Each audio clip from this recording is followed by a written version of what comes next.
Hey everybody, in today's video we're going to talk about the single most important but underrated skill in whole e-commerce, and that is your ability to forecast your sales as well as when you have to place your purchasing orders with your vendors. So without any further ado, let's hop straight into it.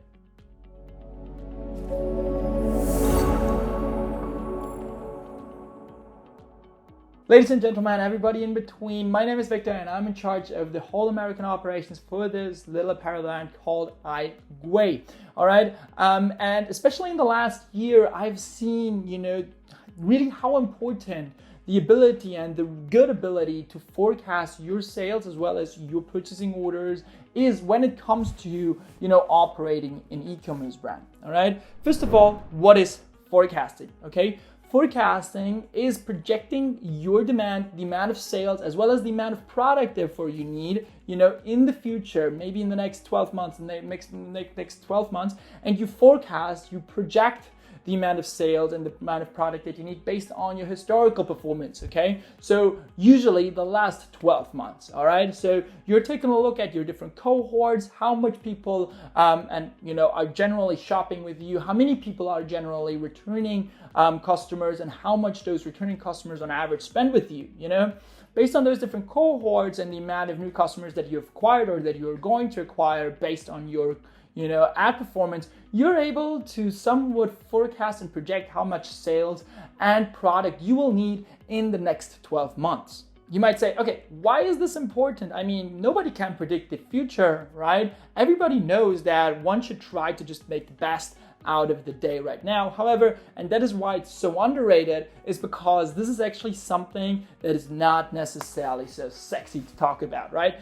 No guru out there really talks about the ability or the importance of forecasting. However, it is probably the single most important thing to understand when growing and scaling and operating an e-commerce brand, right? Because what happens if your ability to forecast is bad or you haven't forecasted anything at all, right? There are essentially two outcomes that can happen there. Either, you're completely completely sold out, meaning you can't really go ahead and scale your ad spend anymore, and you can't really go ahead and really go according to your plan because you've just simply not purchased enough product, right? And on the other hand, if you're not making enough sales, right, and you've just purchased hundreds of thousands of dollars in inventory, your cash is super tied up in your inventory, your balance sheet is super bloated, and most likely you will kind of in some form or way or some form of shape go bankrupt, all right? So actually your ability to forecast, is super important, not only for your cash flows, but also for your ability to grow your brand at an efficient and sustainable rate, okay? Now, we've, I think, already covered that forecasting is really important when it comes to being able to properly predict how much, how high your inventory level should be at any certain time of the year. However, you might say, okay, Victor, you know what? Like, I can also just order my product, as soon as I'm sold out. Well, what happens, or what is kind of in the way there, is a little thing called lead times, meaning in the perfect world, you notice that you're selling out of product and you're probably going to sell out of product in the next week.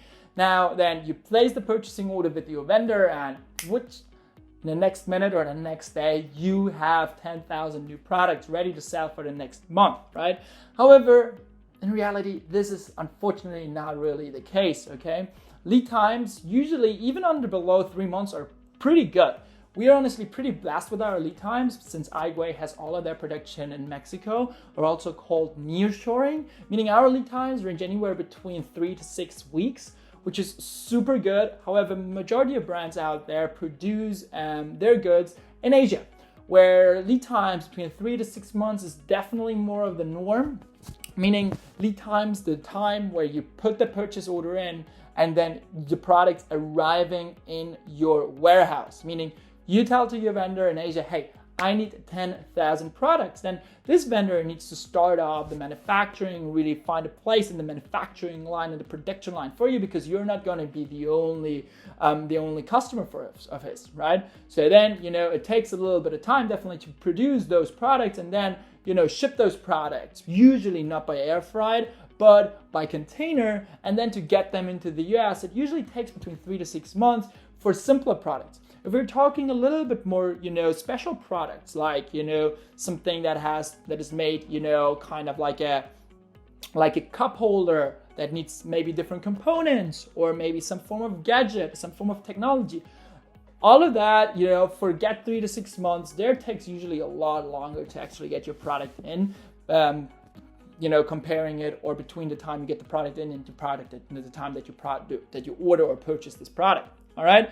So, you can see that it's really important that you already understand somewhat what you're going to make in July, already in January, so you can start placing your purchasing orders with your vendors already in January, February, so the product arrives in time for you not to sell out, but really tap into all of your sales potentials without, really spending dollars on honestly on traffic that can't even convert because you don't have any product. Or even worse, you have so much product on hand, because you've just forecasted way too optimistically, and therefore, you just completely have all your cash tied up in inventory, and you might even go bankrupt. This is why I think it is so important, right? We've now covered what is forecasting, right? Which is essentially just your ability to project, the future based on historical numbers, historical sales numbers, historical ad performance, historical returning customers, and why it is so important. Basically, it is super tied in, not only, with your product, but also with your growth, meaning how much ad spend are you allocating? How much ad spend do you plan on spending in that any given month? Given on that increase in ad spend and scale, right, you probably also want to adjust your hiring, plans, and you want to hire more customer support in those months, or you want to hire that particular position in that particular month because you're projecting more and more sales. So it's really important, for you as a business, and especially as an e-commerce operator, to plan properly and be really good at it, right? This is a skill that I have really learned on the hard way, and that I am still in the beginning of, to be totally honest, right? I've now in 2023 really kind of understood and figured out the basics, and especially most importantly understood the importance of proper and good forecasting, but I'm still just in the very beginning of this, and I really had to learn that the hard way, because I forecasted a bigger number, than I thought, than we actually ultimately ended up getting. Right? So for iWay US, we're just going to use placeholder numbers right now. I have actually forecasted around 30%, like 30% more revenue than we actually made. All right. So you always have your forecast, and then you have your actual, right? And you never really want to differ. You will never get your forecast, right? No forecast is right, but some are useful. All right. Or no projections, right? But some are useful. Okay. So, you will never exactly make the amount of money that you forecasted, exactly the amount of sales that you forecasted. However, if you're in the realm of like 5 to 10% plus minus, this is kind of where you want to be. Now, for iWay, for the year of 2023, we ended up being 30% short of that forecast, which was definitely a fault that was, that was my fault. I forecasted way too optimistically, and, assigned way too high ad spending numbers based upon a performance that we were not really likely to get, right? To just put some placeholder numbers on those 30%, right? We actually made 30% less than our forecast, or my forecast. But let's say, to put some numbers behind it, I forecasted $10 million in annual revenue, and we ended up making $7 million, right? So what the average person or what the normal guy would say then, okay, 7 million, but I mean, you guys were still profitable, right? We still made a pretty good increase also in our EBITDA margin. So the majority of people out there, that do not understand,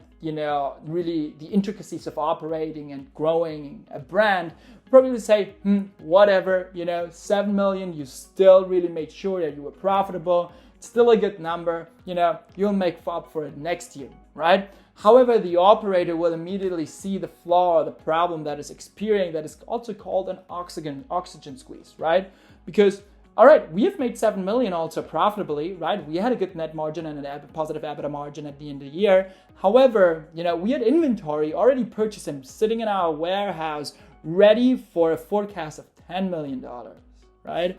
All right, so Therefore, we had an extra $3 million on our balance sheet that we thought we would already liquidate by the end of the year, that we, however, hadn't liquidated. All right. What this causes are a couple of problems. First of all, a bloated balance sheet. We have a lot more product in our inventory sitting around, already after a high sales period, right? So it will most likely take a lot longer to actually liquidate that inventory because we do not have something like a Black Friday. We do not have something like Christmas gifting.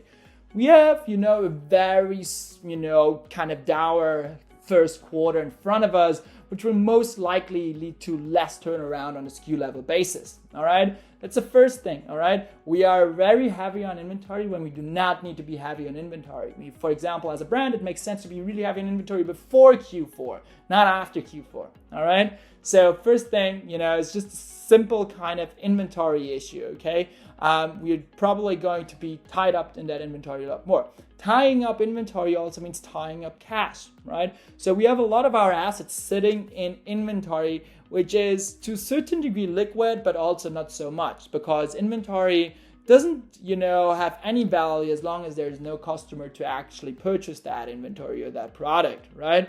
What it definitely is not is cash in the bank that you can pay your different vendors or different people with.